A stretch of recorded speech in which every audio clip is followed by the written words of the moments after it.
Yo, yo, yo, what's up, everybody? Welcome back. Today, we are working on our code visualizer, and today's task is trying to integrate it with our text editor. So, for context, this is our little guy. Look at him. He's so pretty. He's improved since last time. Um, what you are seeing here is a visualization of our image editor code base. We have these things grouped. These things being like each dot on this screen is a function, a file, a type, a folder. It's like some component of our code base, right? And these, what we do is we take the little dots, we huck them on the screen, and then we say, can you see who do you interact with? Like, so like what functions do you call? What functions call you? What files like use you in some way, shape, or form, right? And could you try to like arrange yourself so that you're like close to the things you use? We also say what folder are you in? What file are you in? What class are you in? And could you please try to like arrange yourself according to that as well? And that's kind of, this is the result of those interactions, right? We also try to set the background color of these things based off of their folder hierarchy. So here, if I like start hovering over this purple stuff, I see that everything in purple here is related to the image library. Everything in the orange section is in the like OpenGL abstraction library. Everything in red here is like part of like the math library. This is like image editor UI. All of this blue stuff is kind of like overall GUI code, and yellow is like text rendering, right? The idea here is that we want to find some way to like provide quick information about when we're working the code base. There's a lot of code, right? We can see that there's a lot of dots on the screen. What are we working on like today, right? And so the idea is that like say we're working on the text renderer, we want to like highlight this thing and kind of show how he connects to other components of the code base. I think that I actually want the weight propagation ratio to be bigger, maybe like something like this, right? And then maybe we're also spending a lot of time in like the label widget, maybe label Zig. So maybe we're also spending a lot of time in here, and maybe we highlight both of these things, and ideally we show maybe in a legend, maybe like what each of the background colors in the relevant spots represents, and maybe like what each of the nodes that are highlighted are, and also which node we are currently editing. I kind of want to show all of those things. So we've been playing with visualizations. We're getting close. This is obviously a mistake in here where these white nodes are getting like blasted. They're kind of like getting double propagated from like the green and red. But eventually we're going to try to show something useful. So yeah, we've played around with the visualization. I'm reasonably happy with the way it looks right now. We need like a legend and stuff. But I think before we start tweaking like focusing a little bit more, right? Like how do we make sure that like we're showing only relevant information? I kind of want some sort of like sample data to work with that, right? So what does like a real day of editing look like? And so what I want to do is I want to hook this up to the code base and basically collect data. Sorry, hook this up to our text editor, and collect data about how long we're spending in different segments of the code base. And so that's the plan for today. So I think what we're going to do is we're going to have to spin up like any any server, interact with that thing from Vim in some way, try to keep track of where we are in the code base and send that over the DB. I don't really know how we're going to do that yet. And then record locations over time, I think would be like a good initial step here. Eventually we are going to want to make sure that like as we add and edit these things, edit the code base, like we add a new class, we add a new file, those nodes should like pop in to the visualizer.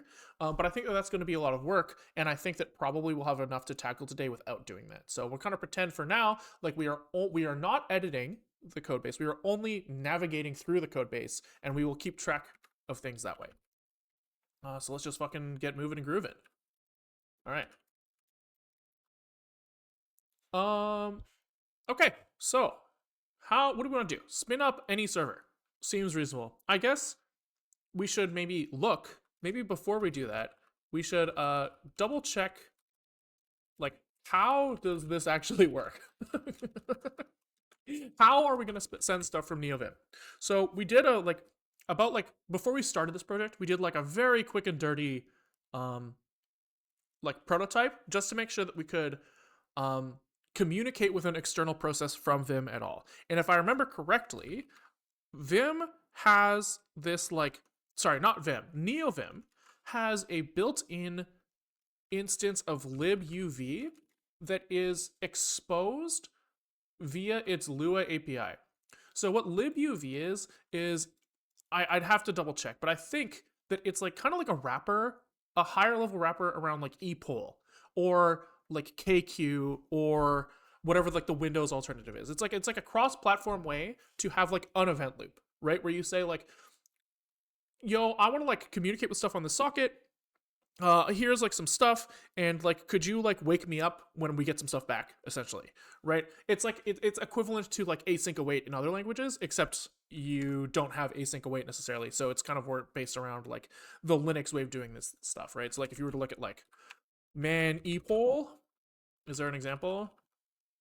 Like ePOL here, you're like, hey, I have like some file descriptors. Could I like register some file descriptors with you, and you wake me up when literally any of those file descriptors have data ready to read? That's essentially what libuv is in my mind. I could be wrong, but that's like my mental model of it. So NeoVim has like bindings to libuv that you can like interact with from Lua. LUV. Yeah, so we can just look here.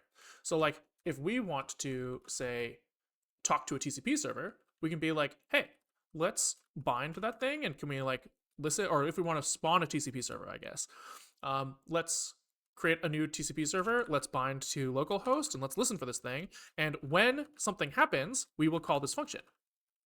There we go. And then eventually, an explicit call is not necessarily outside of LUV IT. I don't know what that means.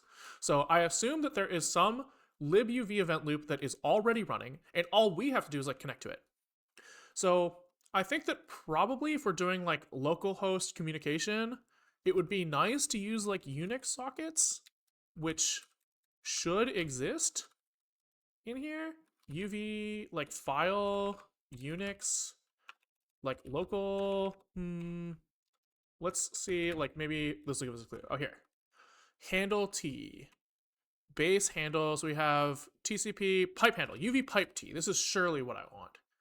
UV pipe T. Local domain sockets on Unix and named pipe on Windows. Hell yeah, this is what we're looking for. So let's say that like our server creates a file socket that we can connect to. I guess it would have to be in a known location or discoverable in some way. We would bind to this thing, and probably we should be able to like send messages over it. Surely. Okay. How do we like, what is like the like test setup environment for working in like Lua Vim? Like I guess we create like plugin.lua or something, like Victor Vim, I guess, and like plugin Lua or something, and then probably we just type source in this thing and it will like run the code in our editor. So if we do like, can we like print Vim Lua print? I don't really know. Vim dot print. Okay. Lua Vim print hi. Okay, cool. So here, I assume that Vim is like a built-in reference. Like, I don't really know how like I don't really know Lua, right? So I'm going to assume that there's some sort of global variable Vim that is like provided to the Lua interpreter before we even fucking start. And so I assume that I can just type Vim in here and get what I want. So if I go in here and I say like hello from plugin, and then here I just source this, we see hello from plugin at the bottom. So that's pretty good. That is pretty good. Is there like, maybe it makes sense. Can we Vim like run a script? Is that like allowed? Is there like nvim run some Lua? There is. Execute Lua. So if we do nvim-l, like source, what is this? Like Vim plugin? Okay. So that's interesting as well. So we can kind of like use this as our like development environment, I guess. That seems pretty reasonable. You want to preface command with Lua? Oh yeah, because probably like this just happened to work maybe, because vim.print might be like a valid Vim. I'm not sure. It might auto detect if it's Lua or not. Okay, so let's kind of let's work it this way for now because I'm worried about like spawning like a million listeners in our like actual Vim instance. So let's work with it that way. So what was it? Help love. So we should have local UV is Vim UV. I'm not super familiar with Lua. We learned it a little bit last time we were doing this, but let's maybe pop up learn X and Y Lua. This is like my go-to when I'm just like I know how to program, but I don't know like the language. Okay, so it looks like you can assign stuff with no prefix. How or does that mean they're global? Do you have to specify global or local? Where does like local come in? How to make a variable local? Variables are global by default. Okay, cool. Okay, so we say local UV, Vim UV. Okay, cool. So this gives us a local value UV that does not leak into the global interpreter. What is it like this? What's happening here? So they say, give me we want a new pipe, right? That's what we said. UV new pipe. Yep. And this creates some sort of pipe. Well, we need to like create this relative like by opening some path, right? So we say new pipe false. Okay. And then this is our pipe. And then we say pipe bind, and I guess we'll just say like test socket or something for now. It looks like single quotes are allowed. Can we look up like, okay, double quotes are fine, single quotes are also fine, they are immutable strings. Okay, double brackets are for multi-line strings, got it. Okay, what about this like colon? So, like, what does this mean? I mean, it looks a lot like a member function, but like, what's actually happening here? Okay. So class like tables and inheritance. Classes aren't built in. There are different ways to make them using tables and metatables. Explanation for the example below explains it. So you can have like function. So dog is a table, which is like, I guess the same as like a dictionary, probably. You have function dog : new. Okay, what the fuck is going on here? So you say new obj is set metatable on new obj to self. Self index equals self. Okay. So we're surely going to have to look up metatables at some point. So it looks like that when you call dog make sound, there's like some implicit self parameter that is probably set with set metatable. Let's look. Okay, here we go. Set metatable is here. Metatables and meta methods. A table can have a metatable that can give the table operator overloaded behavior. Later we'll see how metatables support JS prototype behavior. So F, we're making a fraction that says I have the numerator and denominator, I assume. We can't add by default, but you can provide this table here, and I assume that this is creating a function add that is a member of the metafraction table, and this is probably some like syntax sugar for that. I bet you this is the same as like. Actually, we can probably just test this, right? Let's just do what they're saying. Is it dashes for? Yeah. Okay. Let's get. Those comments below said colon has an implicit self param. Okay, cool. That's useful. So can we just run like this example here? Let's just do this. And can we run this? And then can we like vim print s? Like, let's just start there. Okay. Okay, cool. So let's print f metafraction here. So metafraction is a table with an add parameter that's a function. Okay, so that lines up with my understanding. If we were to say, first of all, how the fuck do you interact with tables in this language? Tables. Okay, key one equals this. Okay, so if we were to, instead of doing this, did add is equal to function f1, f2, and did all the same shit here.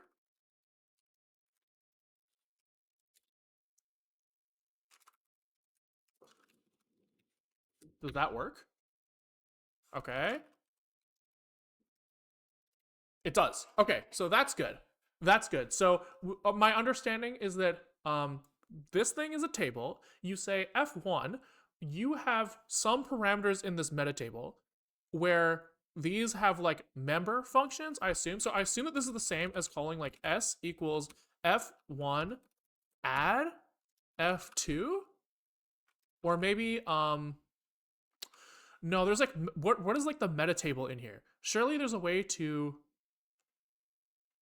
look at the meta table directly. I guess it's the same as meta fraction. I mean, wait, let's try this. Let's try this. Okay, so he doesn't like that. Attempt to call field add is not okay because add is nil value. But what if we did this? He doesn't like that either. Maybe underscore, sorry, like this? No, he doesn't like that. Okay, so we have some learning to do here still. So set meta table. F1 and F2 have no key for their meta table. Unlike prototypes in JS, you must retrieve it as get meta table F1. The meta table is a normal table with keys that Lua knows about, like add. Oh, okay. So add is like special in Lua. And then they have index, which is maybe something else. Direct table lookups that will fail will retry using the meta table's index value, and this recurses. Okay.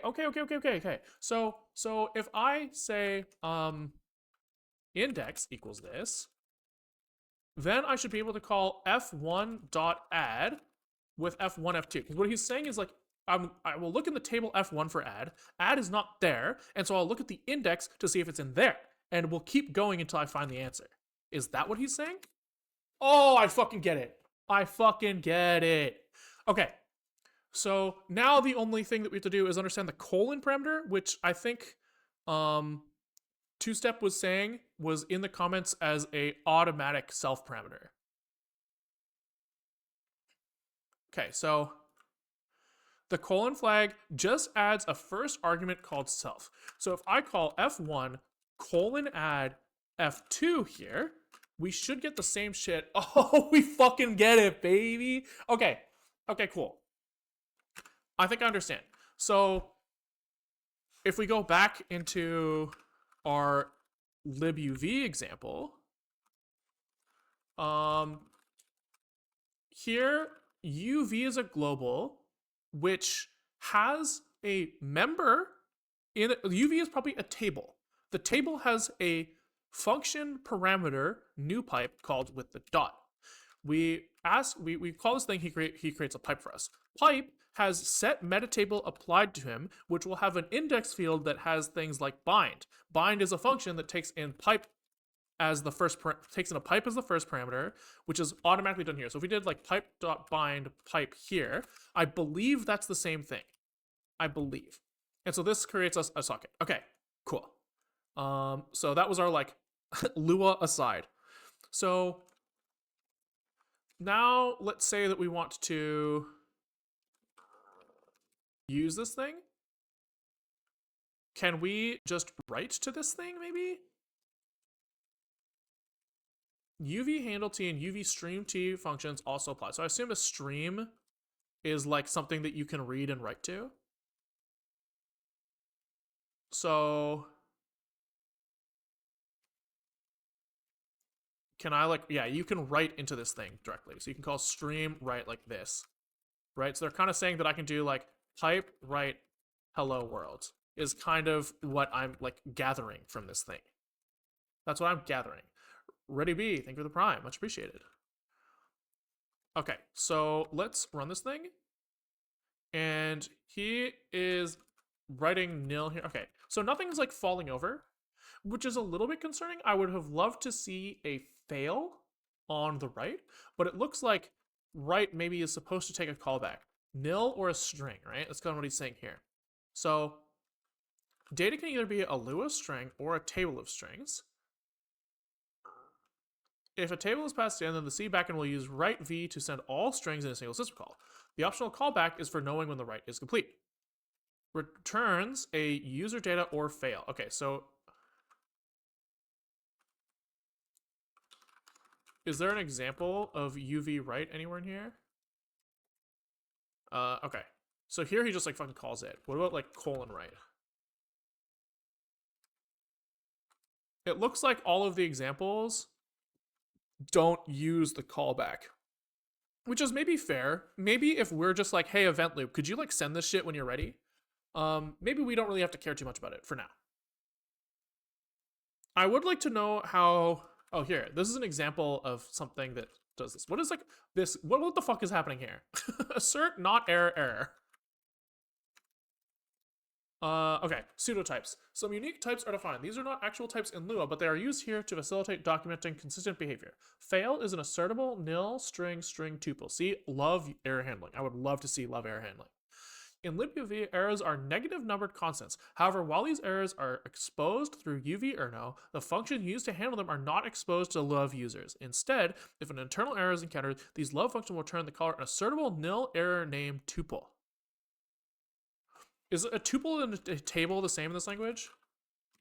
Tuple is not even in this learn x and y. So I assume that by tuple, they just mean a table with like 3 parameters. Can you like make that? Like, can I say like local x is a like hello 3 test or something? And then vim print x. Okay, cool. So this is, so it looks like tables can have like anonymous fields. So I assume that this assertable nil error name tuple is like a way for you to nil idiomatically indicates the failure. So can we like look for assert? So I bet that there is some bullshit here that like says the assert function will check if something is nil, and then probably the second string is like the error message. This would be my guess, right? Yeah, so here we see hello as a message here for this, and so we're trying to check that this thing is not nil, right? So presumably that means that like the error tuple, the tuple that they're providing us is nil error name. So this must like auto cast the first parameter. That would be my guess, right? And then probably they skip the nil if it's not there or something. That's kind of interesting. That's interesting. Can we look? I would love to look at this thing. So can we look at the callback here? And then I think it's end for end function. Can we just call vim print on the data? I would love to look at this thing. Vim print bind complete. Okay.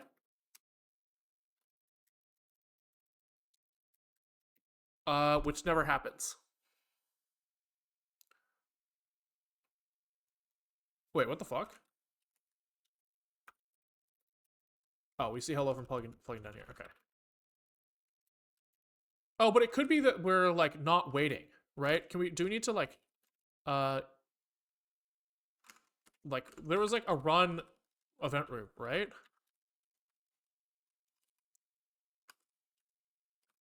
Like, do we have to do this? Okay, so that still never completes. Try absolute path. I mean, I'm expecting this thing to fail. This does not, like, test.sock is invalid. I'm expecting some sort of failure here. I'm just trying to, like, check how to error handle at all.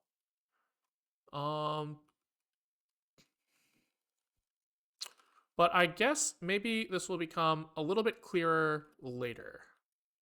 Let's set up something that we expect to work, then come back. How about that? How about that?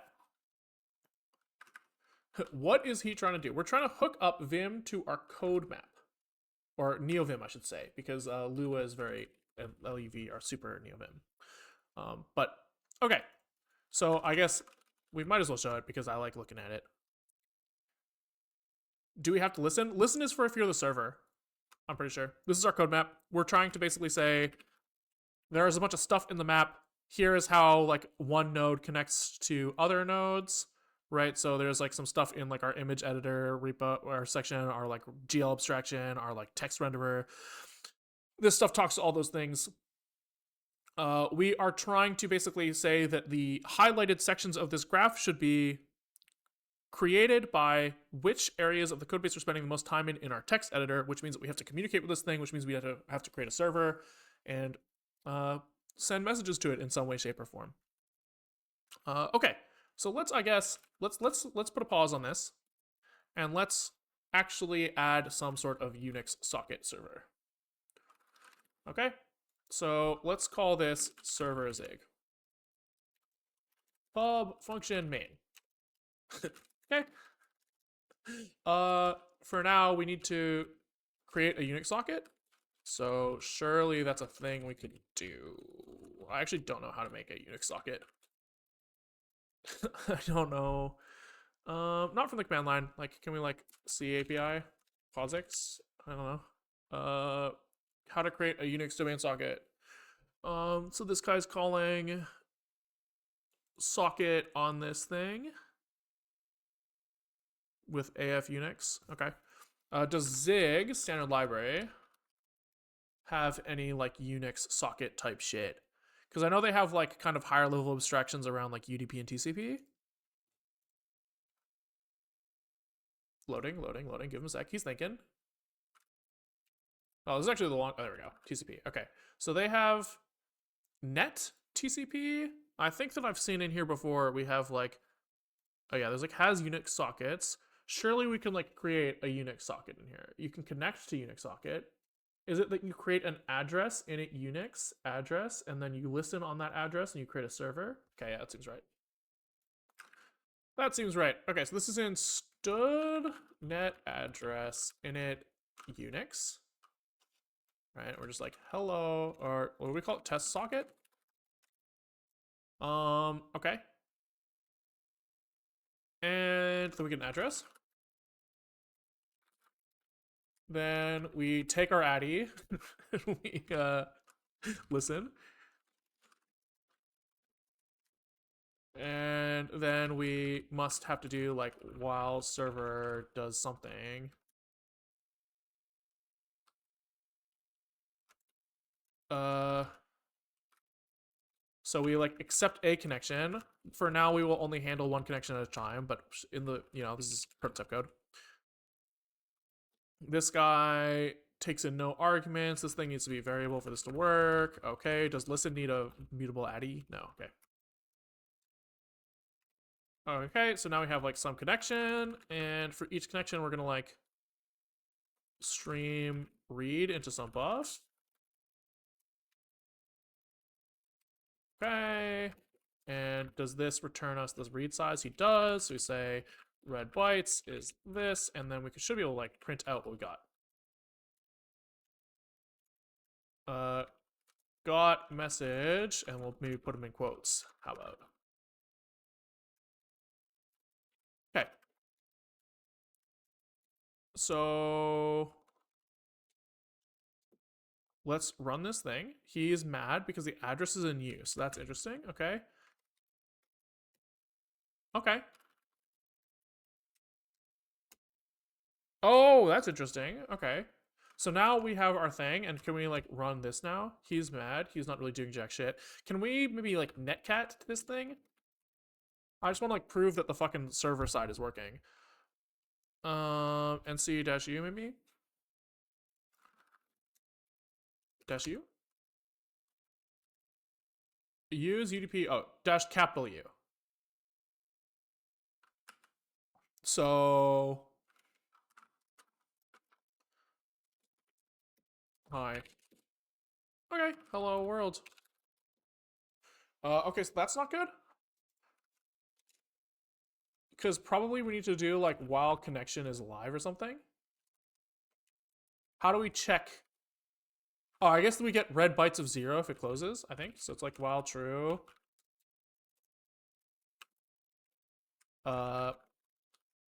If red bytes is equal to 0, I think we break. I think that's how this works. Okay. So you go like, hi, hi, hi, hello. Okay, then we close this, go again. Oopsies. I didn't mean to remove that socket. That's annoying.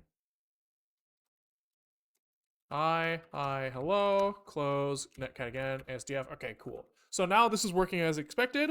Our server can like receive Unix messages, and now we just have to try to interact with that thing from like our event loop.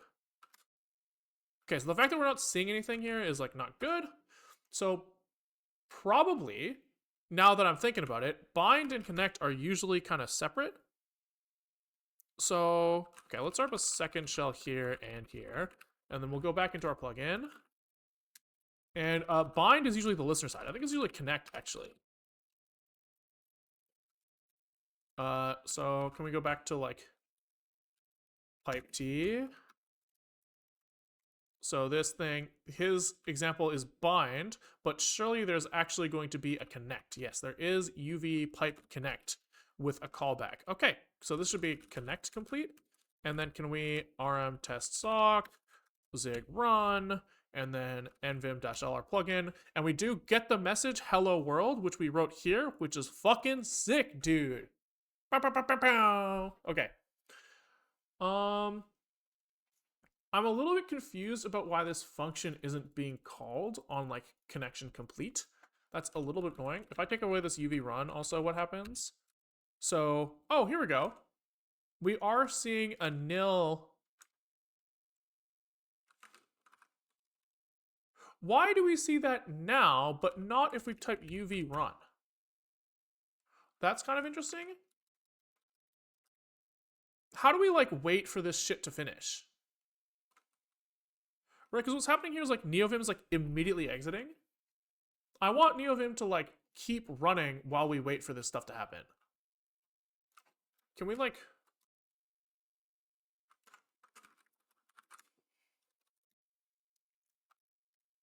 So we have like execute this Lua script. All args are treated as script arguments and are passed literally to Lua. How do we like wait afterwards? You know, can we just like Vim Lua sleep?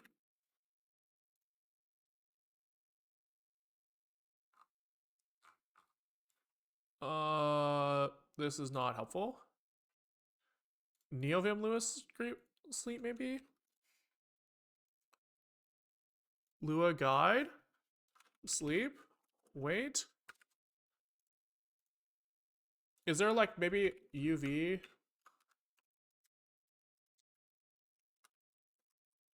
An explicit run call is necessary outside of Luvit. What is this? What does this mean?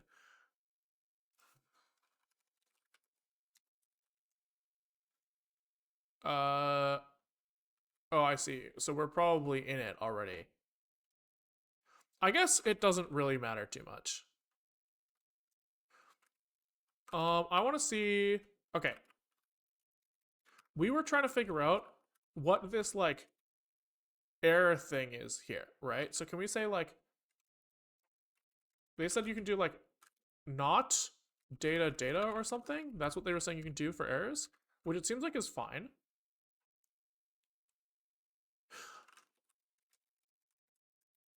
Is it that...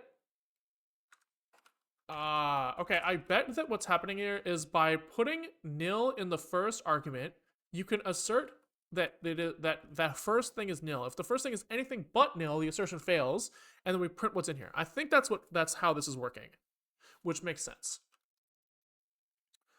And so then you could do stuff like if not data, do something, right? Presumably. I don't know how ifs in this language is. And if. He doesn't like that. If not data. How do you do like ifs in this language? If then end. Okay, so you would do like if not data, then if data, you would say. Then you would say vim print failed, right? You could do something like this. And so if we try to connect to Sokka, we would see hopefully failed here. Okay, good. Yeah. Okay, sick. This is starting to make sense. This is starting to make sense. And so if we test sock here, we would have like an else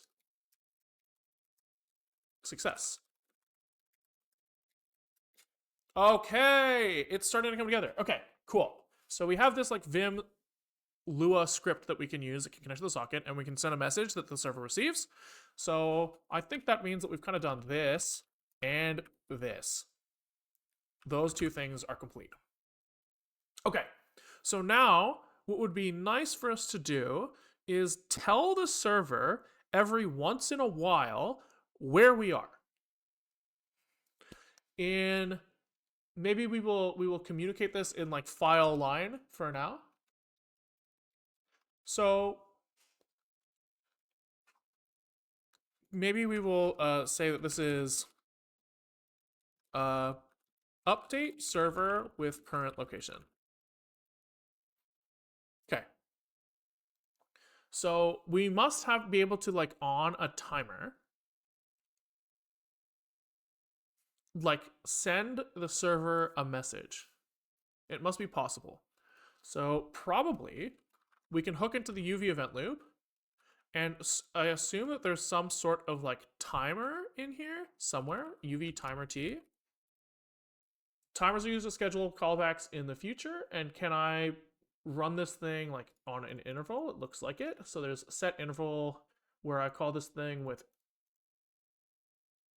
you create a new timer, you start the timer, probably the first parameter is like the how long from now you want the first thing to happen. Then the second parameter is how often you want that thing to happen. And the third parameter would be what you actually are going to fucking do, I assume. So can we go like local timer is UV new timer.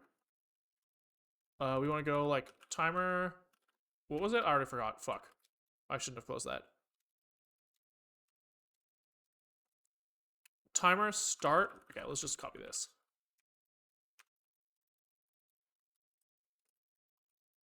Okay, we'll copy it here. Boom, boom. We'll comment this shit out. And okay, so we have a new timer. We say, yo, I would want to run this shit at like every some period of time. What is the period of time? Timeout, timeout, timeout, timeout. Okay, so timeout are in milliseconds. And it is timeout repeat callback. Okay. So it was every 1 second. Can we do a thing? So can we just be like vim print? Maybe we can. I wonder like how like captures work in this language. Do functions have access to like external scope?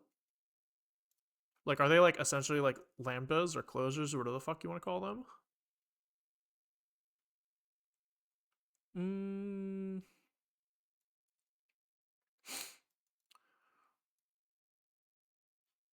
Okay. I mean, I guess we can just try it. Doesn't really say anything about it in here, but let's just see. So we should be able to be like local count is 0, right? And can we just say like every 1 second count plus equals 1? Is it plus equals on in this language? I sure hope so. And then can we like vim print timeout? I don't know how to like do string concatenation. Dot dot, it looks like.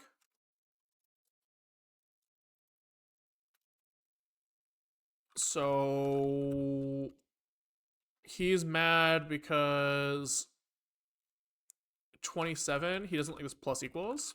So I guess we'll do like this. He's then, can we like, how do we like fucking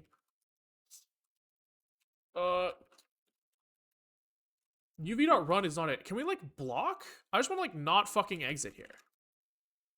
That's all I want. Vim, do not exit at end of Lua script. NeoVim.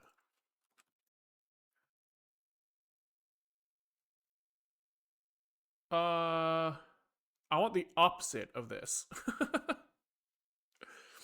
NeoVim, maybe like, this is like the type of thing that maybe like the idiot can help me with. If I am testing a Lua script in Vim or in NeoVim with nvim-l script. This script uses LUV bindings, and I want to wait for, and I want to run until my timer is complete. Okay, this is not true. It will not wait. It exits before my callbacks happen, I think. I guess that's pretty reasonable.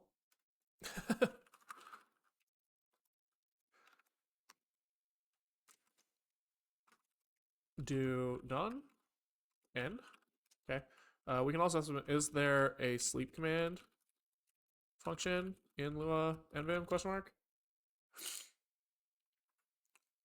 Okay, let's just try that. Yeah.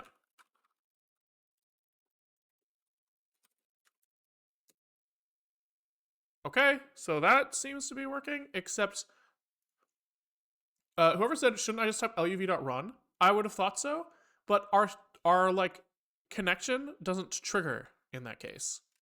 So I don't know what I'm supposed to do there. Right, like we're not seeing any indication of anything happening, which seems kind of shit. Right, like if I run without that sleep, I get like this success call here. But if I do like UV run here, I don't get that, which is kind of fucking annoying. Is there like a UV step?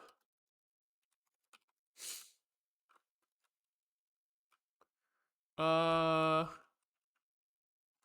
there's loop configure, loop mode, loop alive. Now update time, walk. Walk sounds promising. Oh, we can run once.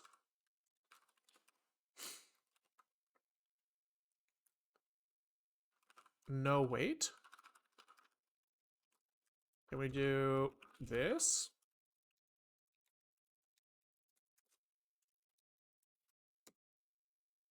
No. Lua of it will implicitly call UV run after loading user code, but if you want to use the ULU bindings directly, you need to call this after registering your initial set of event callbacks to start the event loop.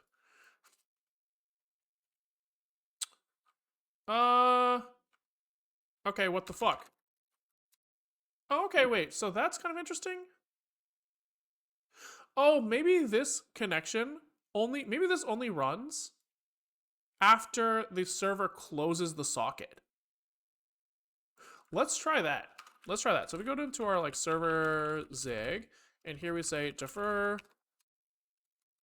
Can we just do like here?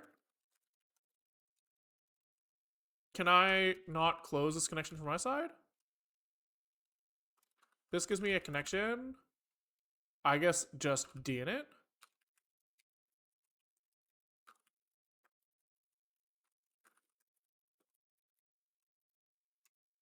He doesn't like that because there's no DNet in connection. Am I high? I just saw it. Oh no, the DNet's on the server. So do I just call con stream close here, maybe?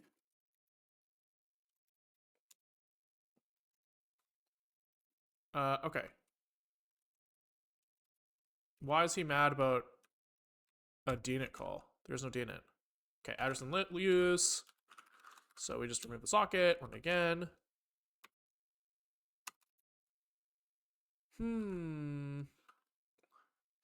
It's weird to me that like I feel like I mean, if it's connecting, then the write must happen, right? This write is happening, which means that like the event loop is running. So then why am I not seeing my timer stuff? You know? Like, what's going on here? Um.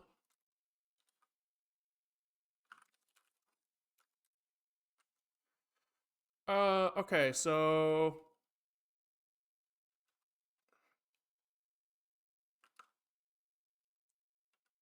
it doesn't really look like there's more to it than that. Maybe our UV run spawns another event loop that blocks the first one that's already running. It seems kind of possible, right? But then, like, yeah, I wonder if we do, like, okay, so if I source this thing, we do start to see it working. We see a hello world. We see this timeout incrementing. So maybe this is just not doable this way, which is kind of annoying. Which is kind of annoying. I would love to have been able to test this thing a different way, but I guess it's fine because we're moving into like cursor management stuff now, anyways. So can we like retrieve the current cursor position? Neovamp Lua current cursor pause. How does the code map look now? I'll show it. Why not? Why not? Here he is. Here he is. Give him a sec to stabilize, but it's starting to look pretty good. Starting to look pretty good, if I do say so myself. I guess if we weren't printf spamming, we could kind of leave this on all the time, so we could just kind of alt tab to it when people come in. But we will do that next time. Look at that! Look at that!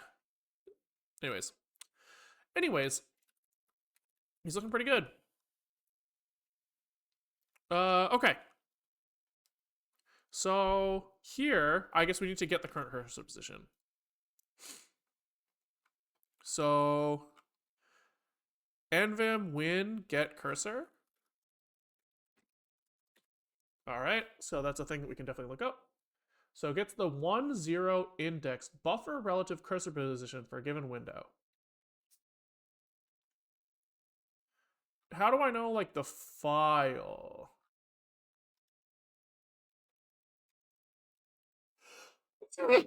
Ooh. Neovim get path for current window. Lua.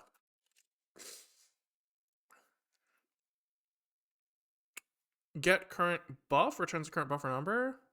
Get buff name.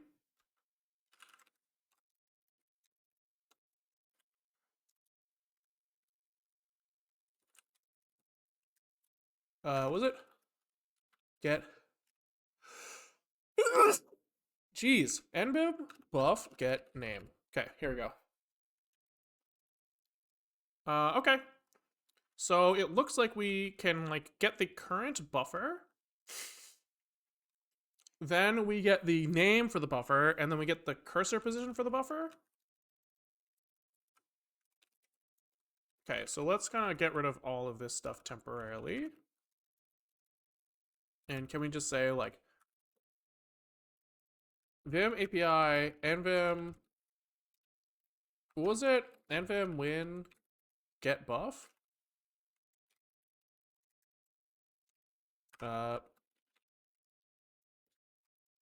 So 0 for current window. So we can say that like we have some buffer. Then we got, it was Vim API nvim buff get name. Oh, can we just call this on current buffer as well? 0 for current buffer. Okay, we can't. So fuck this. Throw a 0 in here. And can we just like vim print name for now? Source this. Okay, so that's good. That's telling us the current path, which is cool. And then it was nvim buff get cursor question mark. I forgot already. Win get cursor. So there's okay. Right, because I guess the cursor is like a window thing. Okay. Nvim win get cursor 0. So we can say that this is the cursor pause. Can we do like this? So it was uh can we just print the cursor maybe like this? Okay. Oh, right. Okay. Cool. Cool. So all we should have to do is create a pipe, right? Going to this socket. We probably just don't even care about the callback, to be honest. I guess it would be nice to know if we like successfully connected to this thing. So we could do like, we kind of do this, right? Then we could, on a timer, say if not connected, if not connected, then return end, something like that. Then we say pipe right into this thing. And I guess we can probably try to like hand serialize a JSON blob. How did they say we do like multi-line strings like this, right? Lua multi, it was double brackets start and end multi-line strings. Yeah. Syntax Violator doesn't like this? Fine. We'll just do single line then. So we can just say that we have like, let's do single quotes in here, so we can do double quotes in here. And we'll say that we have a name of name. Can you do like formatted strings in Lua? Probably not. So we probably have to do like name like this. Okay. Let's start there. So we have the name from here. Boom, boom. And we should be able to like source this thing. How do I like kill the timer if it's already on? You know what I mean? Maybe for now we just do 0, 0 here. Or maybe we want to hook. Maybe we want to hook some like cursor movement API or something so that it doesn't happen all the fucking time. No, because we want it to happen all the time. Well, we could log like timestamps as well, I guess. But you could assume that time between movements is also like the same. We might not have to sample this way, but let's think about that later. He doesn't like this because I actually don't know why. 11.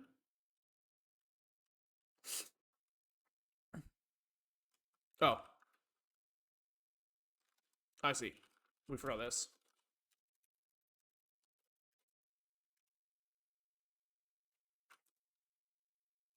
Now why? Aha. Aha. Oopsies.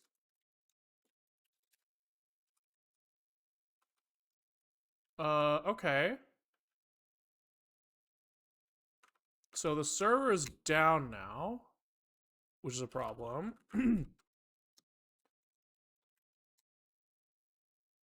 Okay, so he's mad because this can't be called in a Lua loop callback.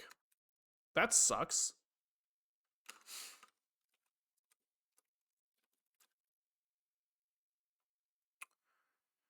That sucks. And then buff get name Lua loop callback.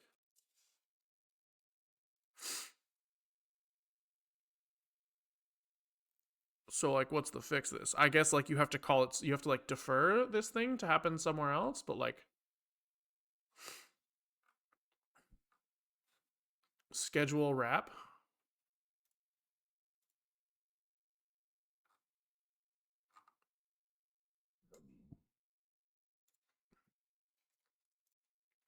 What's this guy do? Yeah, Vim schedule wrap. I see. Why don't you just hook this into the cursor moved auto command? Yeah, that seems pretty reasonable as well. Seems pretty reasonable as well. But we could also go like, it looks like you can do something like this.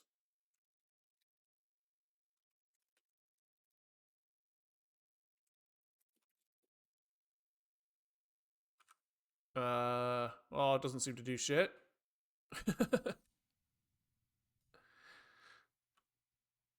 Interesting.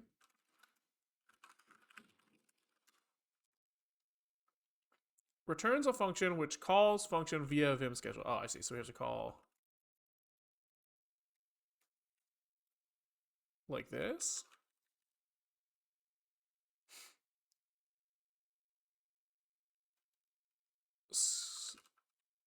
So can we just call schedule here?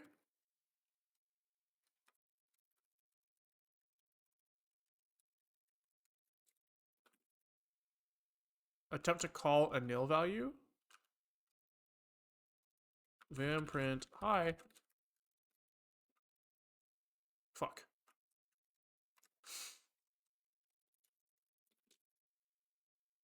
Oh, so he says hi here. Okay. Then it must be this that he's pissed about. Attempt to call a nil value of 15.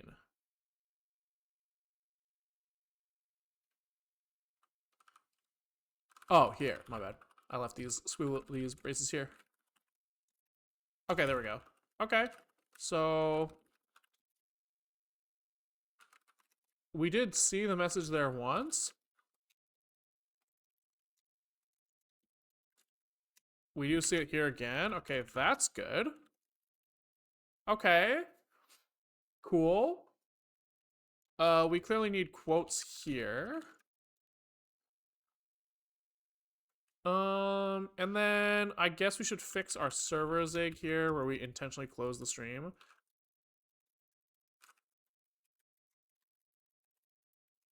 Well, I guess we still want to close this thing, but only after the other end hangs up on us or something. Sure. And then we can do this on like a timer. Okay.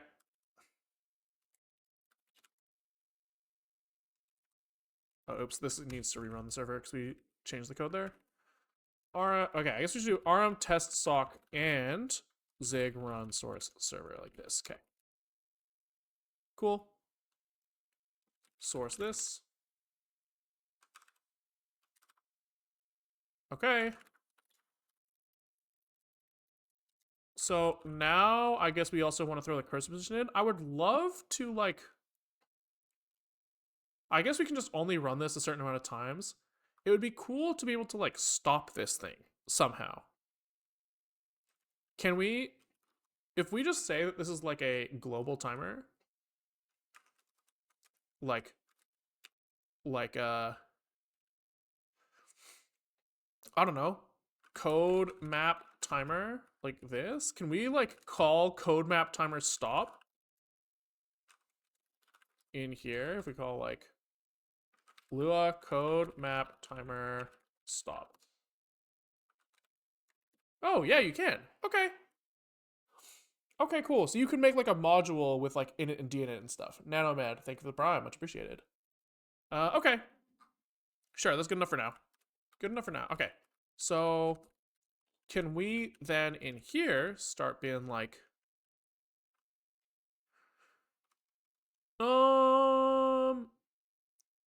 what's in our cursor?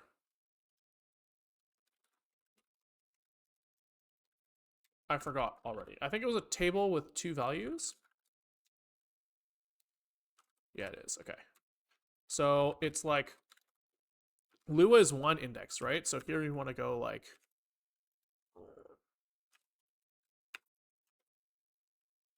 I guess it's like line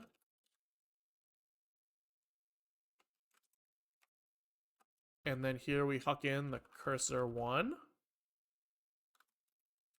And then cursor 2, like something cursor 2 something. And then in here we need like probably like comma call like this. Sure.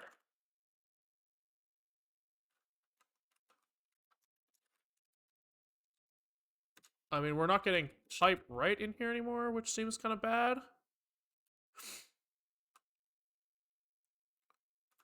Why the fuck not? Is the server just kind of broken in some way? Could be.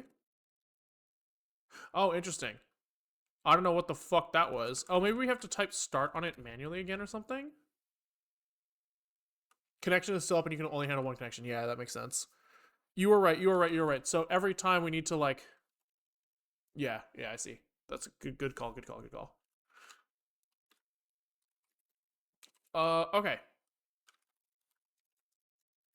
Which means that we surely need like some sort of like better test environment for this, but it's okay. Okay. That seems like it's working.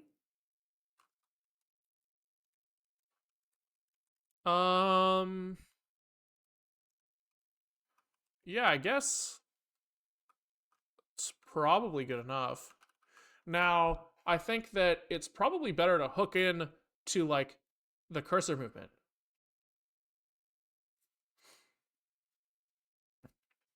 Can probably use a datagram socket, not stream.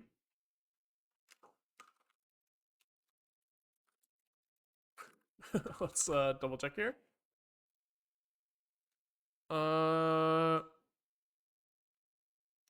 Oh, I mean we're using Unix pipe.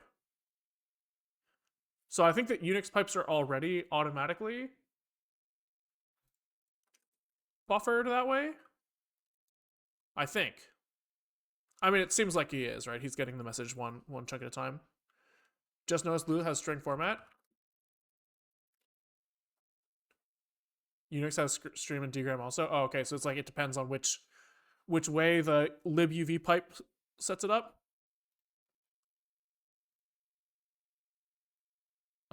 Yeah, I guess it depends on if this is like a thing that's part of this Lua interpreter, huh?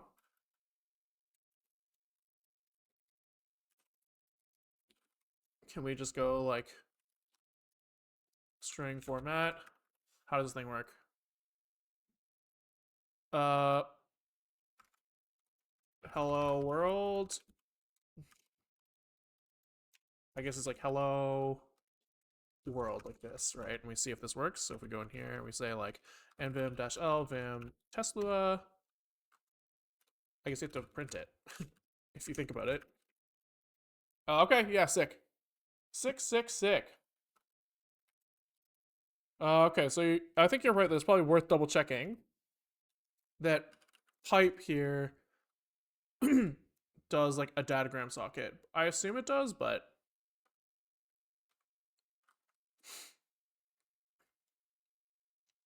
uh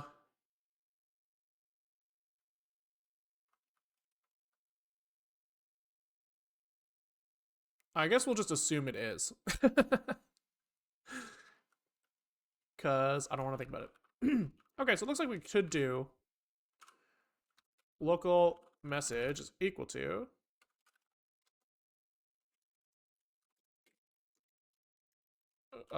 we can kind of type this out a little bit more nicely now, huh? So we can go like name like this line. I wonder if you could do like numbers like this. That'd be kind of nice.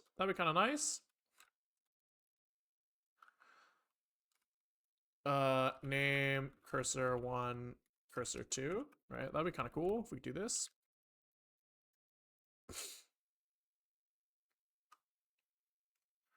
I think you can also use the method call format syntax. Dude, that's crazy. That's wild. Okay. So, source this bad boy. He's mad because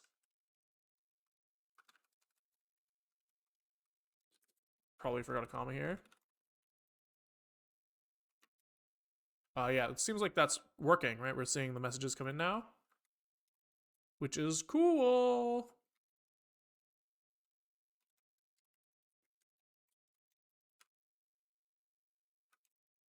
And then we can call this and then also close the pipe, which isn't global right now. Okay, cool. Cool. So now what? Now I guess we like open the database and we try to parse this thing. I guess. Or we don't even need to open the database yet. We can just try to parse the message from the server. So we can call this like I don't know. Vim message. Who just has like a name, line and call, which are probably like U32s or something. So in our server we can be like std JSON parse from slice. I guess we have to be careful about what if like we didn't read enough of the message here. Even if like we expect these things to come in one datagram or whatever, you still need to handle the case where you fucked up, right? So it's almost like we want to std JSON like parse from a reader and just hope that it like handles like open and close braces correctly. That seems kind of reasonable. And then like what if the stream gets like out of sync with itself though? It might be nice to have like markers that you can like advance to know that your shit's done. You know what I mean? Like it might be nice to like read till like message marker, then parse JSON. Then if like something goes wrong on either side, we can always just like resync at the next marker or something. Read all instead of read. I'm worried that like the message is larger than the buff can handle. Null terminated JSON. Like, yeah, that's kind of what I'm thinking, right? That's not crazy. It doesn't seem that crazy.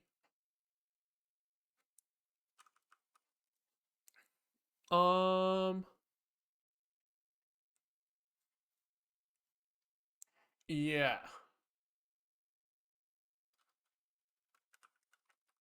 So is that like a thing we can do? Read. Can we do like reader?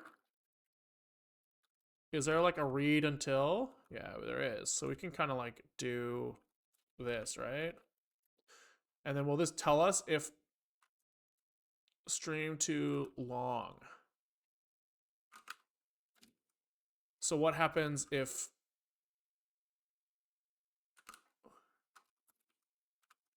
like if we don't find it? Use stream until delimiter. Reads from stream until specified byte is found. If the buffer is not large enough to hold the entire contents, this is returned. If end of stream is found, end of stream is returned, returns a slice of the stream data. So it looks like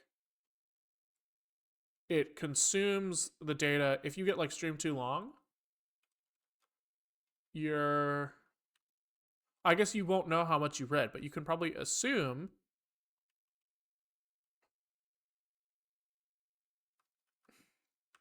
that you hit max size. Okay.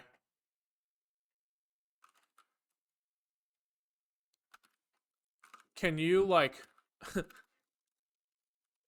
can you like put that thing into a writer? You know what I mean? Instead of like is there like a pipe this shit into a writer until? I guess you could do it this way, which is basically the same shit. Sure. Sure, we'll do it this way.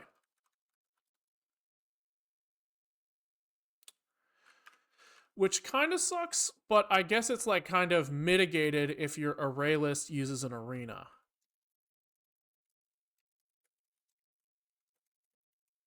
I think that makes sense.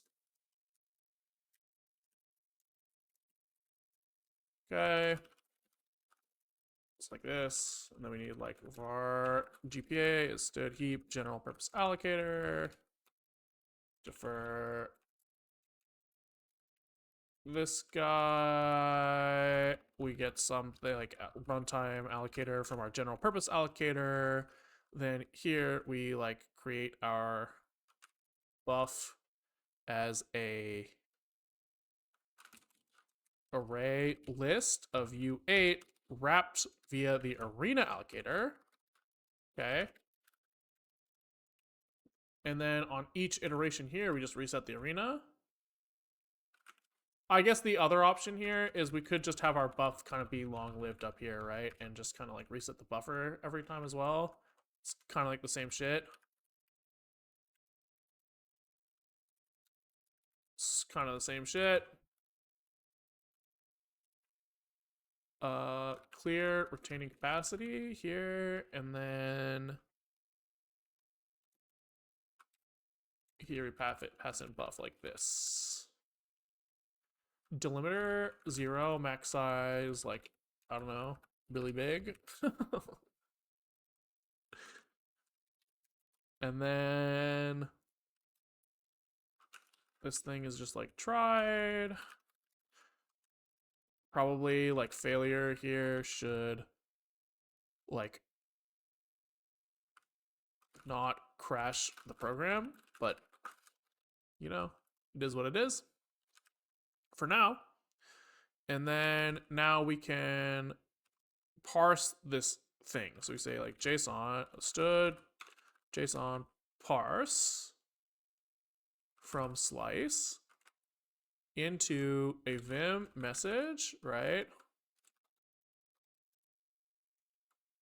And we need our allocator, which now makes me want to use an arena again. We're back to wanting an arena. Uh-huh, uh-huh, uh-huh, uh-huh, uh-huh, uh-huh, uh-huh,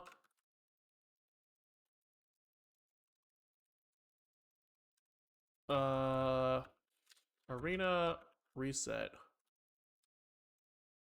Retain capacity, I guess. Okay. And what's kind of fun here is we can use the arena allocator here. Just fuck defer, fuck cleaning up. Who needs cleanup, am I right? And then here we can go parse from slice leaky, right? Because we have our own arena that we're working with.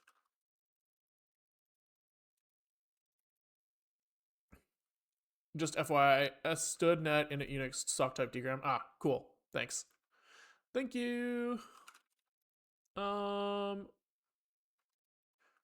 So this comes from buff items and I don't give a fuck arguments. Then we have our like message is this thing, which I assume this thing comes out just as the T. Fix me should not crash on JSON parse failure. But you know, it is what it is for now. And here. So now all we have to do is in our plugin, we need to also write out a 0 here.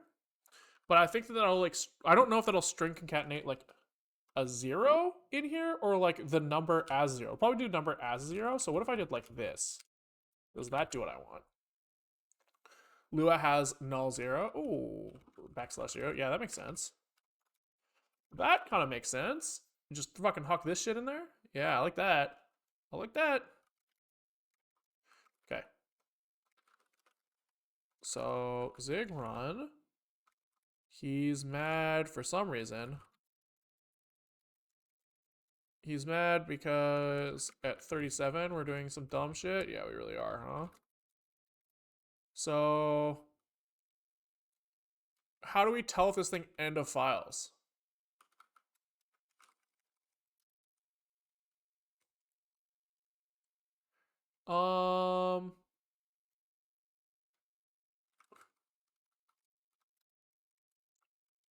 If yeah, what happens in the fucking what happens if we EOF? Return error end of stream. But this only returns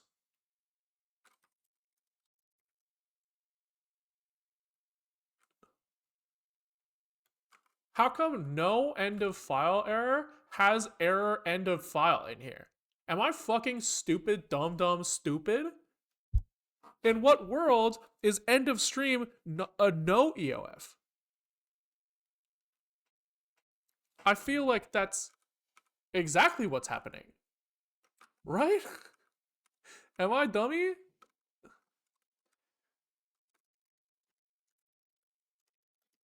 Whatever. If E is equal to error end of stream.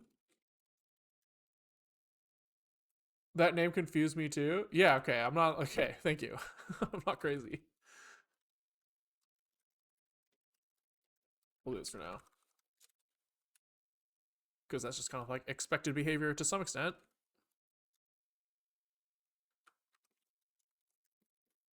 Okay. So it looks like we're running.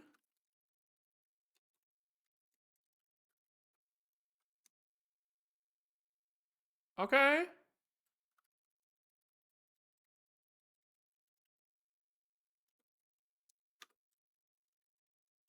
Looks kind of like it's working.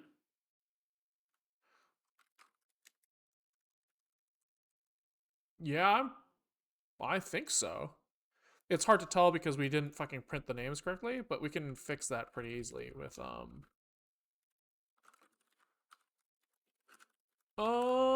if we throw a little %s in here or like a little s here, I think that kind of solves our problem. He doesn't like that actually. Yeah, fine. Whatever then. Whatever. It looks like it's working. Okay, so now what? Now, I guess we need to say which database node we're talking to. That seems reasonable. Which means that this guy has to like load the database. So we have like OpenDB in here. So we'll just copy this. You could say, but Mick, shouldn't that be a function that is called from multiple places? You don't copy paste. And I'd say, shut the fuck up. I'm okay with copy pasting, load this, load this content into a file. Might use std JSON format to print. Yeah, that's not a terrible idea. I wanted to test like the parsed thing. Oh, but you're saying like we take our string, we take our struct, then we convert it into JSON and print the JSON because that will be prettier. That's kind of funny.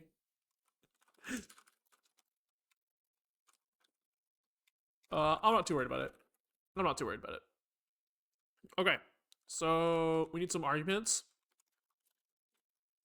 Process args alloc with our allocator. Defer std process args free alloc. Okay, and we probably need to free the arguments as well, right? Surely. And then we can say that our db is equal to OpenDB with our allocator and the data and our first argument to our program. Okay. Then what? Then we need to extract the file and line from this thing. So our database doesn't really know, I guess. He doesn't really know the root path, I don't think. Yeah, he doesn't really know where he is. He's just like an array of nodes. So for now, we could just pattern match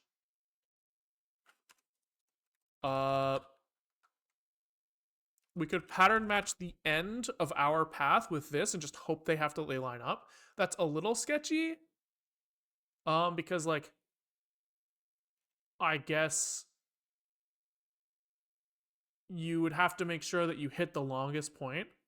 So can we instead just for now, to avoid having to like regenerate our database, we can just specify the root on the command line here. Okay. So I guess if we're gonna do that, we need at the very least like root and like db path here. This is gonna return some args. These things can probably fail. He probably needs an allocator. This is going to have some sort of help function, so we don't forget. We're gonna say that like this thing prints to standard error. And we're gonna be like std error dot print like usage is this thing followed by the db path followed by the like db root or like the root scan root or something. Doesn't really matter. It doesn't really matter. I'm just trying to, you know, make sure I don't forget. Let's get at least a little bit of something here. How do you do like no return?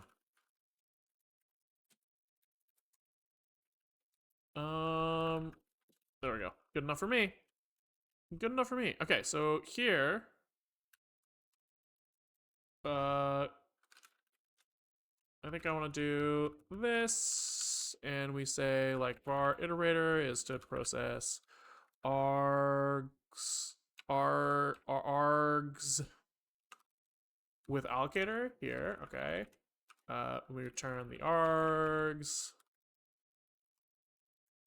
and then on finish we do something that's like self iterator dnet here, boom boom boom. Not that it matters because on Linux they don't actually need to allocate, but I mean I just feel like we might as well get the habit of doing it right. We get some, we say the process name is the first argument, or else we'll call this server for now, I guess. Who gives a fuck? Okay. Error defer it dnet probably. I don't know, man. And then we need to do like, I guess we can just say like root is equal to iterator next, or else help process name, right? Boom, simple. And then here we just say like std log error root path not provided. We said db path root the other way, so we should go the other way.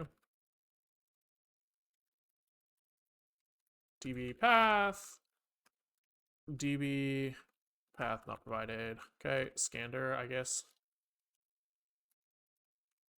Okay, there we go.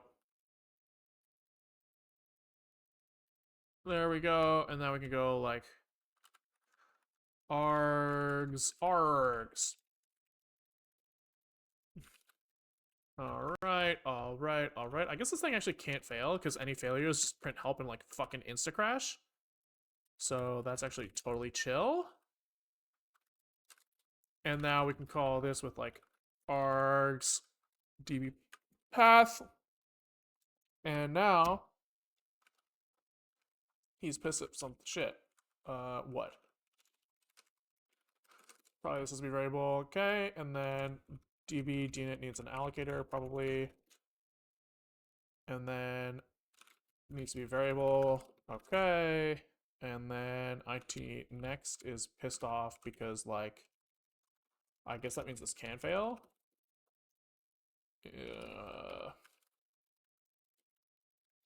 What's he pissed about now? It's like args db path is pissed because I didn't write try somewhere probably.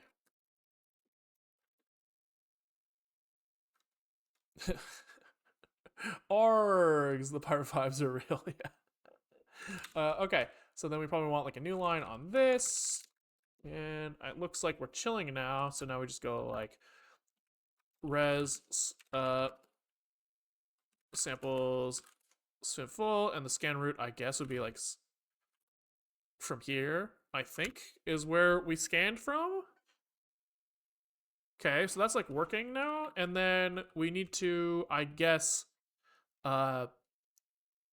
basically construct. I guess we like rip the scan route off the thing that we get here. So we say like file path is going to be like scan rel path is equal to something. So we take like the args route, and I guess we say like we check if these are the same. So if message like name, if this is like std mem starts with, yeah. And then is it like, which way do they want? They want haystack and needle. So args, if this starts with that, oopsies, what the fuck did I just do? I guess if this does not start with that, we continue. Else, we have the rel path is message dot name from args root len onwards, right?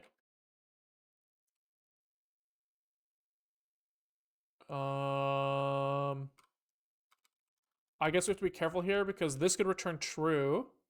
This could like say that we start with this thing if they're the same length, which means that this could be one too long, which means that here we actually have to say like if message name len is less than args root len plus 1, continue. That seems reasonable to me. Okay. Otherwise, if we don't start with that thing, we give up. Okay, cool. Cool.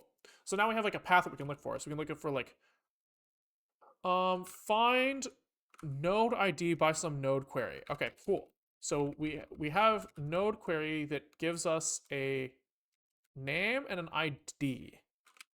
Okay, so I guess we could have many nodes will match. Many nodes will match. Because we are in a file who's in a folder, who's in another folder, and we are in all of those things right now. Which means that node with loc ID makes sense. Nodes containing location. Yes. We have this already. Fuck yes, dude. So we can just take the rel path and take the file line. So we know that the file.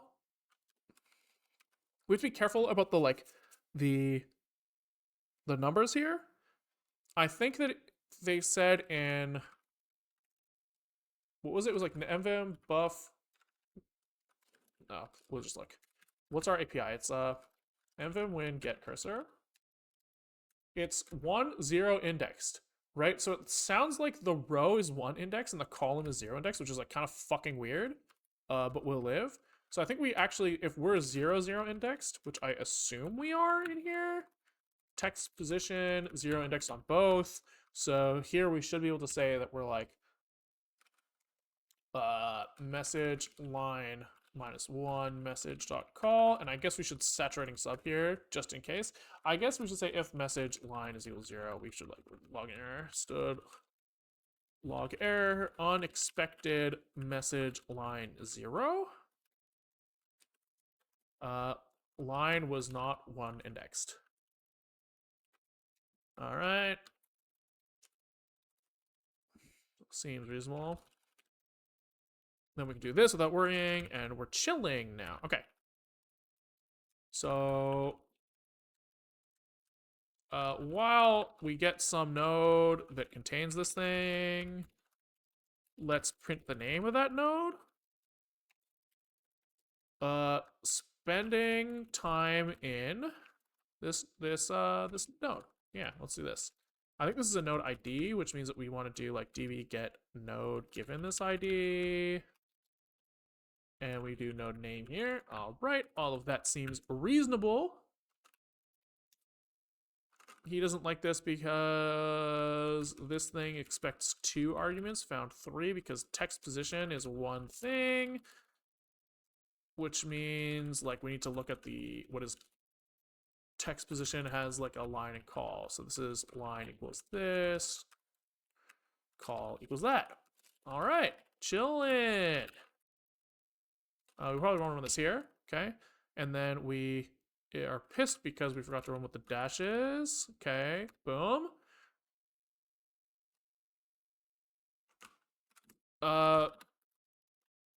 This path needs to be absolute for now. I'm not going to bother fixing that. We're just going to go home, streamer, work, code map, svimp source. I think that's home, streamer, work, code map, svimp source. Yeah, okay. And then we can go to plugin, Lua, source this thing. And then can we go to like main here? Oh wait, svimp. Boxzig. Like, does this? Oh, come the fuck on, man. Come the fuck on. Okay, so it's broken because we need new lines here to, you know, get this shit right. But we need to we need to like reconnect on failure, reconnect if dropped. But for now, we can just source this again and go here. And now we should see, oh, wrong thing. Svimp, GUI, like, let me look at like scroll bar. Come on, baby. Let's go. So we now have like node IDs that we're spending time on. So if I go into like here, oh, come the fuck on, man. That's sick. Look at that. That's actually so hype. So we're in update drag state, and then we're in render, and then we go to like, I don't know, like text renderer. We're like in here, and we're in like text renderer zig. Now we're in text renderer text layout height. Dude, that's hype. That is so hype. Okay, so I guess what we want to write down now is we just want to write down like for each sample, what set of nodes am I in? Because I think that we're gonna have to be careful about like time spent, like because we're attributing one sample to many nodes, we have to keep track of like how many samples there are separately from which nodes we're spending time in. I suspect. So what we should do here is if we're just kind of like, let's just say that like for now, this server is going to be disconnected from the actual visualizer. And we can just kind of use this as like, at some point, these two things will come together. But for now, we can just like keep the list somewhere and use that as like our sample data for when we're playing with the visualizer. I think that makes sense. So what we probably want to do here is like every time we get a sample, just like write that out somewhere. So for now, let's say that we also have some like save like output path here. We say output path is our next argument. And we'll just say, I guess, output path not provided in that case. We have our output path goes here, and our output path goes here. Okay, then I fucked something up. I don't know what it's pissed about, to be honest. Oh. That. Okay. And so then I guess off rip, we try to open that output path. That's kind of like the best time because to fail on this thing. So output F is well, I guess maybe we want to rewrite that thing every time we get a new message for now. I mean, eventually that will be problematic. We'll probably want to like lazily write to it. JSON's kind of whack because it won't parse correctly if you like fail in the middle. So I guess you kind of have to like rewrite it every time. You could like seek backwards to like the end of the array and then tack stuff on and then write again. But for now, let's just write the whole database every time. It's not like we're gonna be, disk limited on this thing for a long time, I bet. Eventually we probably want some sort of like SQLite database or something, but for now this will be fine. So we'll just say like write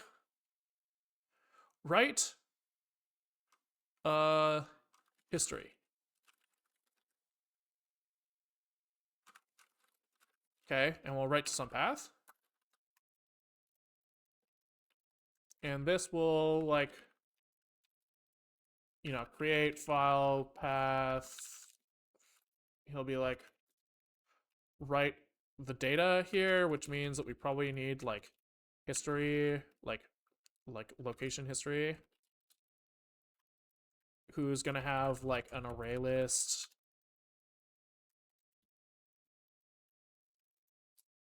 He's going to have like an array list of samples, right? His sample is going to be like, each sample is just like a list of nodes, I guess.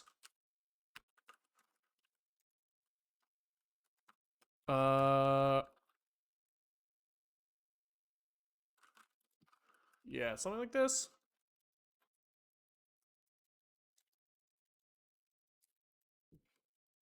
I guess.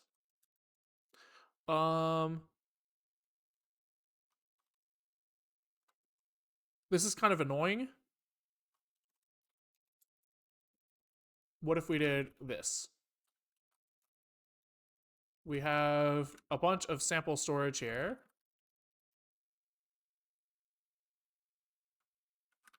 And here we store indexes into those sample storage. It would be nice if this was circular buffer, but I don't think that there's like, I don't really want to write that right now.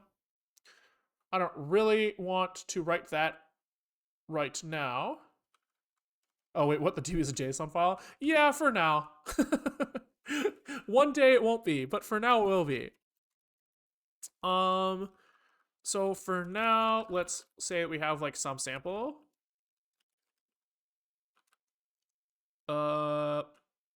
Can we,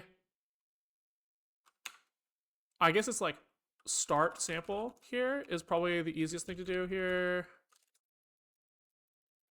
And then we'll, I guess you don't even really need to start sample. Start sample is kind of implicit.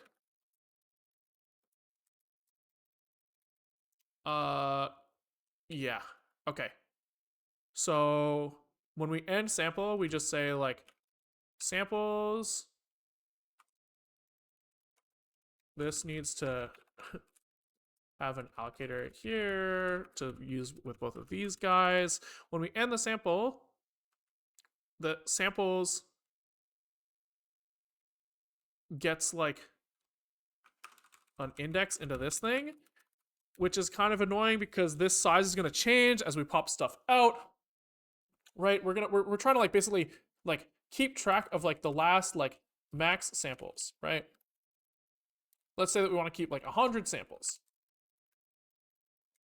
Let's say we want to keep 5 samples for now, to simplify. That means that like, I guess we don't even need array list here,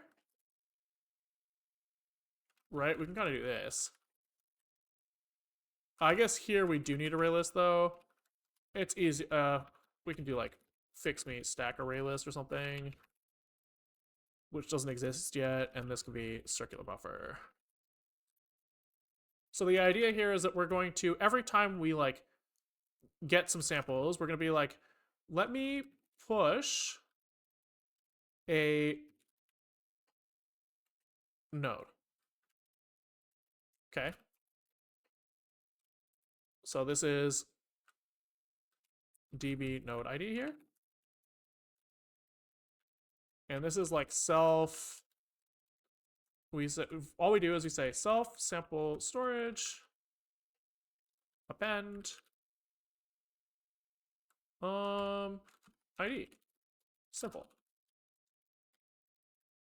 Okay. Then when we end the sample, I guess we append like self sample storage items len to the samples, right? And the idea here is that like now all we need to do is like we have like contiguous node IDs. This guy says which node IDs were like in this sample. So if we have like 0, 1, 2, these samples are the first sample, 3, 4, 5 are the second sample. The samples array will look like 3, 6, right? Now, what's kind of confusing is that eventually we're going to hit max samples, right? And if we hit max samples, that means we have to like pop a bunch of stuff off both sides, right? So I guess we're going to keep track probably of the like sample like samples start, and we'll just increment this every time we pop here, right? So when we end sample, we have to check like if self samples is greater than max samples, we have to fix that. Oops.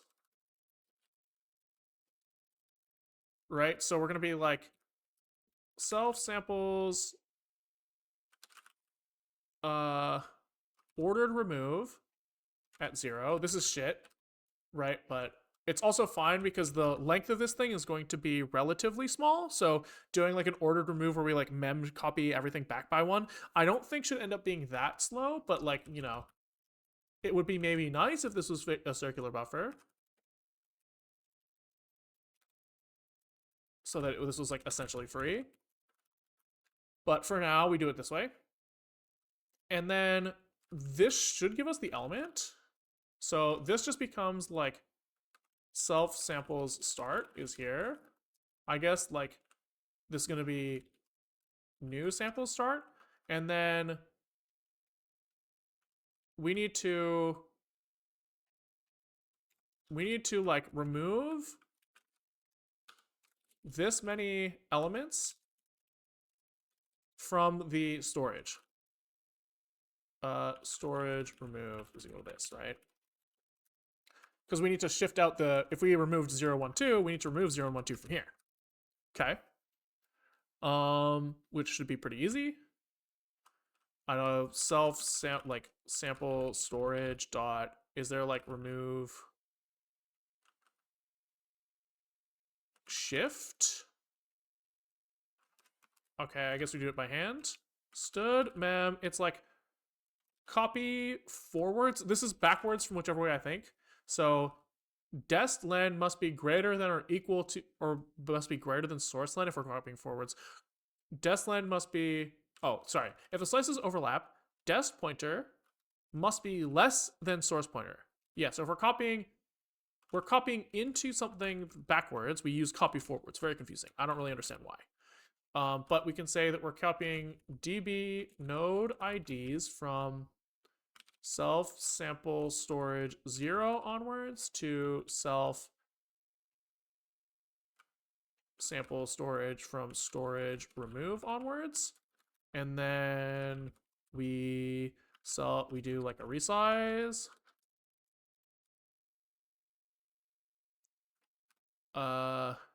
Resize with our allocator to the previous size minus how many we removed. Boom. Simple. Okay, so that should mean that like now if we want to write the history, we should be able to go like open this file. Okay. Then what? For each sample, I guess we want like some sort of like JSON writer.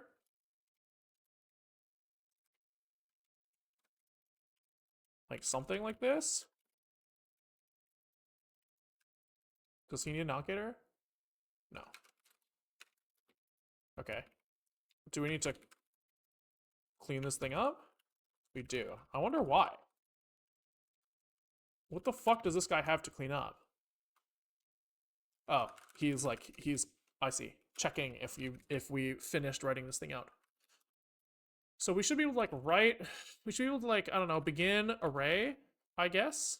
So we're gonna have like, I don't know.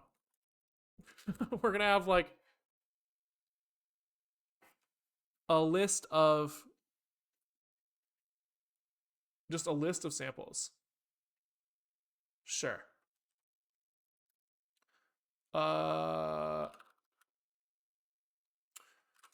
So I guess for each of these samples, which means that this needs to have self on him, which was like something history. What the fuck is this? Lock history. We look at our samples and index, and we say, I guess we need to keep track of the start index. Okay, like this. And I guess this actually starts at self samples start. Yes, because these indexes are going to have like monotonically increasing forever and ever and ever. Then here, I guess we look at samples storage from start index minus self samples start to end index minus self samples start. Yeah.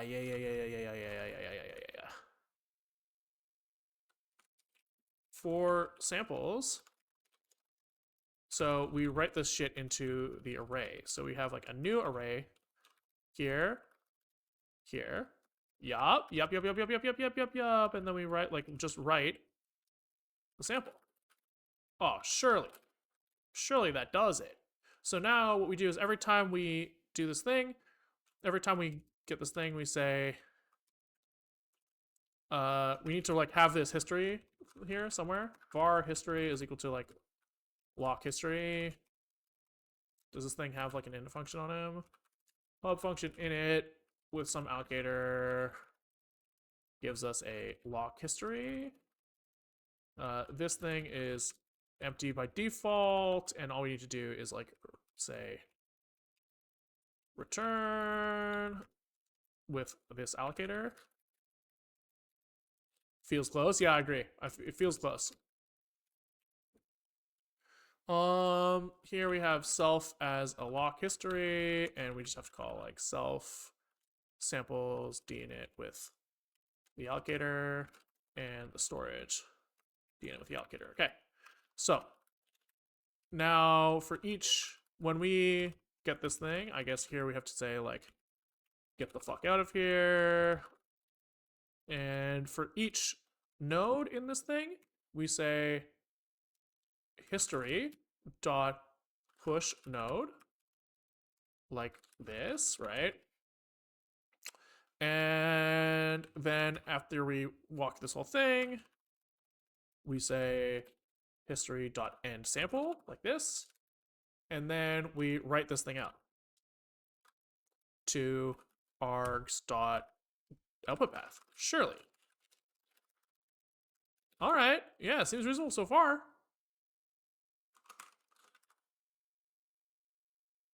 Surely this won't compile. It never compiles. End sample. This thing can fail, surely, right? Because resize can fail and append can fail. Okay. Now he's mad at what the fuck? Member function on append needs allocator like this. Okay. Now he's mad at sample storage because this needs to look at sample storage items here. Little inner slice. Okay. Now he's mad at array list copy forwards. Did we not just fix that? Oh. oops, 124. This also needs to be items here.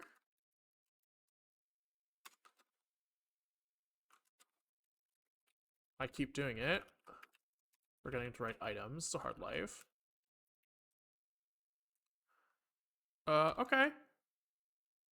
So now he's fine, other than the fact that we need, like, you know, samples JSON or something. Doesn't really matter right now. And then can we go to plugin, source this thing, and then go to, like, main svimp, like, Lua, like, I don't know, layout zig. Okay.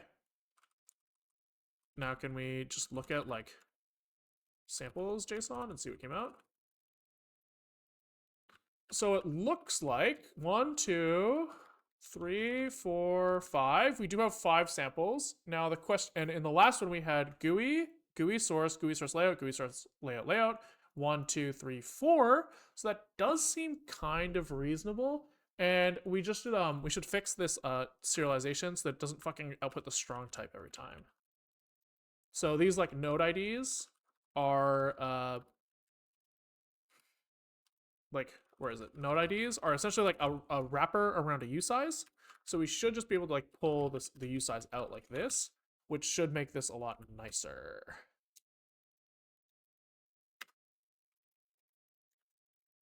So we should be able to source this thing, start getting messages, then we should be able to start going into, like, you know, label.zig, get some samples in label, get some samples in widget vtable, get some samples in render. Here he actually got pissed. Why? Interesting. So our storage lookup is fucking broken. Banana's broken. So why is that? Because we didn't kill we didn't pop the thing out of samples. But we did remove it here. So remove this from samples. Did we update our sample start? No. We did not. So that's probably the problem.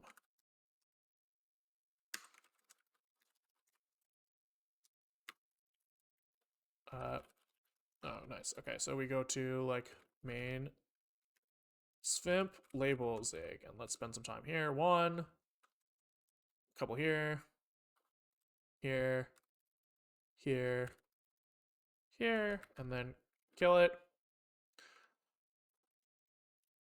What was this thing called? Samples JSON? Okay.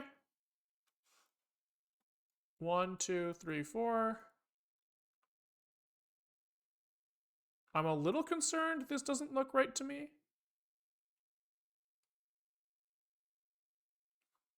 This does not look correct. So why? Why?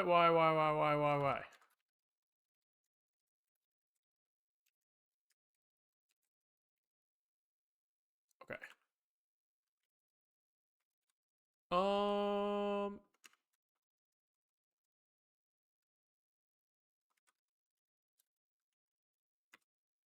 Okay, so let's go up a level now. Fuck off.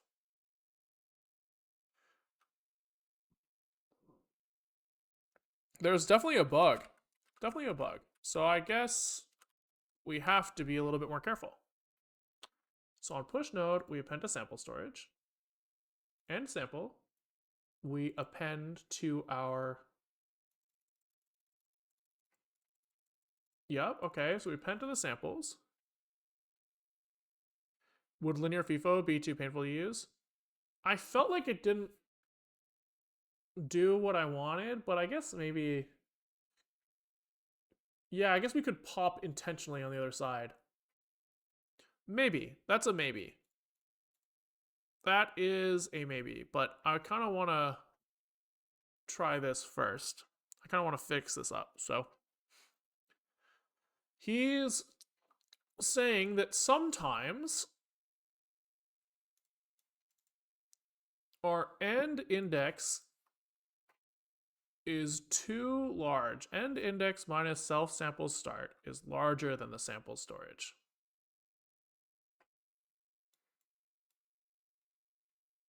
So if we went from like 0 to 3 here, storage remove is like 3. The length minus 3 is the new size of this thing, and our new sample start is 3. I don't really see any problems with that, to be honest. To be honest. Then here we go over each sample. We say we start at like where the samples start from. Yeah, I'm not seeing the bug, to be honest. But I mean, I guess that's why it's a bug.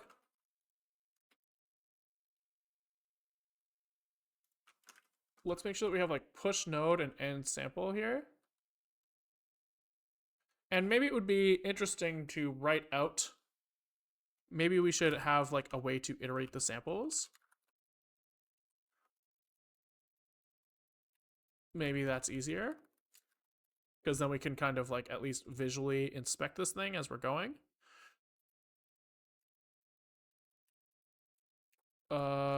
So I guess we do this. And this guy then does what? He basically does this shit. So he has like his index as a usize. And on next, he's going to return a slice of DB IDs, I think is kind of what we want here. An optional slice of these.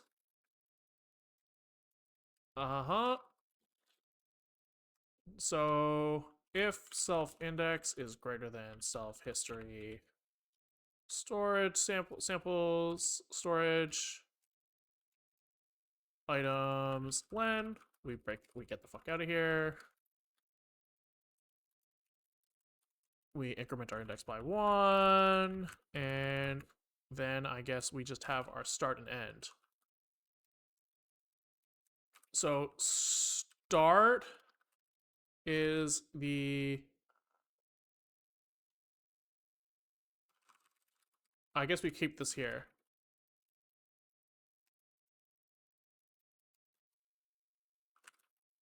Aha! This is our problem. This is our problem, by the way. It's this should be, we should increment by the distance between end and start, because end is, oh no, wait, no, that's right. End index is in units of all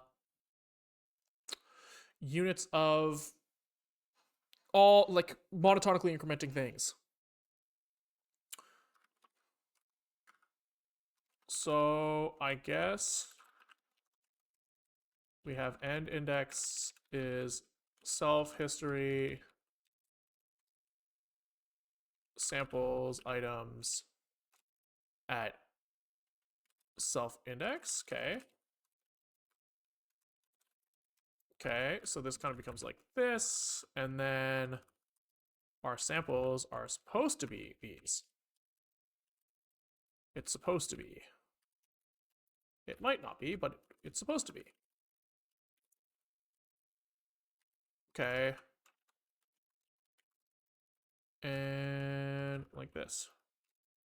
And if this doesn't work, then we have a fucking problem. But for now, we start by figuring it out.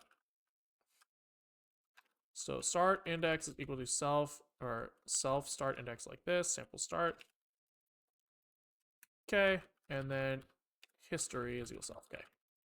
So then we can implement write history in terms of this thing. So sample iterator is self sample iterator like this. And we say while sample iterator next, we have samples. And then we iterate those samples and write them out JSON style. Hell yeah. And I wonder if you could just write out the samples all in one go. I bet you that would work, actually. Except we want to pull out the node IDs. Okay, cool. So now we can test this thing. We can say for our sample iterator is a history sample iterator, while sample iterator next samples, we can std debug print samples is these samples. Okay, so now we can get some sort of feel for how this changes over time. So we'll say like current history, like this. All right. Run. This surely won't compile. Okay. So sample iterator. This does need to be const here. Okay. Surprisingly, that runs. Okay. And go to plugin, Lua, source it. And I don't know, go into somewhere. Label Zig, I guess. Okay, and he's immediately pissed. Okay, so what's going on here? Current history. He's immediately failing at server Zig 126.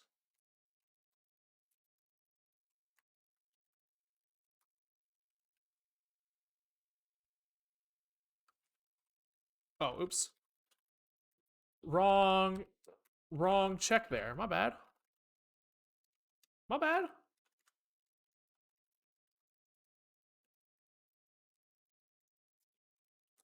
Okay.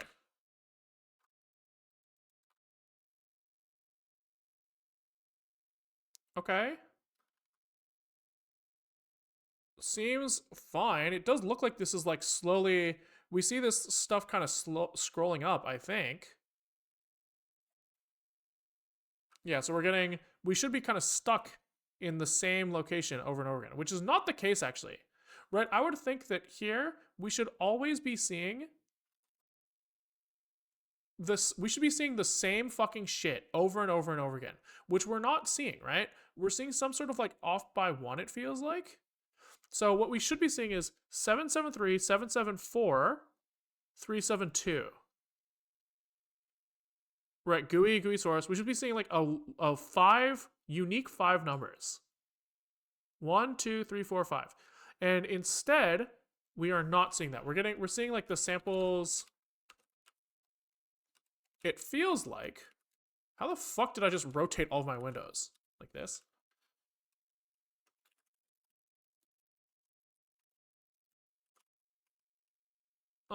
It feels like when we shift this stuff, maybe things start to fall over off by one with end index. Yeah, it feels like something like that, right?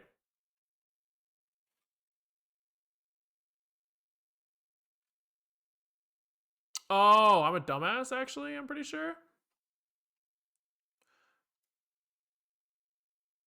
It's this. This needs to be plus self-sample start. Here. Right? Because this is the wrong unit. Yes. Okay, let's make sure that everywhere else we're using this. Storage remove is that many. I'm pretty sure it was just this. Pretty sure we forgot to track on push, not just the length of the storage, but the length of storage plus where the storage starts from. Of course. Okay. So can we just go down to like, I don't know, label Zig and just see. So now we should be seeing a constant same thing forever and ever. Blomp, blomp. Okay, so now as I move around, we should start to see like those things propagate up, right? So now we're boom, boom, boom, boom. Okay, chillin'. And then we go down to somewhere else. And we see that thing start to kind of work its way up into the history. So I think that's working correctly now. Right? We can see that this is reasonable, I think. I think there's maybe an off by one at the end here. Oh, no, it's not, because I actually did go out of that function. So 1, 2, 3, 4, 5. We go back to samples. Oops. Yeah, okay. I think that's working. All right. Cool. I'm happy with that. I'm happy with that. We now have like 1 second sampling of where we are in Vim resolved to which nodes in our database, which means that we can set this thing up to like scan our code map and like we can start playing around with how are we going to like parse those samples and visualize them in some way. So exciting stuff. Exciting stuff. Cool. Thanks for watching, guys. If you liked what you saw, we stream most days at around 12:30 Pacific time to 4 o'clock Pacific time.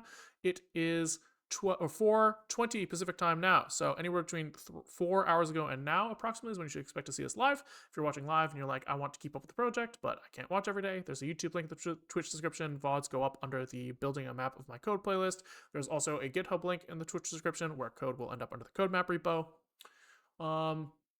Yeah, if you're watching on YouTube, you will be missing the 12:30 to 2 segment, which we call happy hour. You shouldn't be missing anything that interesting, not that, or like, I shouldn't say it's not interesting, but it's not that important. It's kind of like what we consider like supplemental content. Today we were working on like refactoring the visualizer and maybe trying to do some like very slight visual tweaks, but nothing like, no like big features. Happy hour is kind of about like things that aren't worth their own video, hard to title and thumbnail, but are still worth doing and still fun to watch. So if you want to check those out, VODs for those are on YouTube Member, Patreon, or if you subscribe on Twitch, you should get some amount of recent VOD access. Otherwise, I think that's it. Twitch, peace out. YouTube, peace out. Twitch, let's find someone to raid.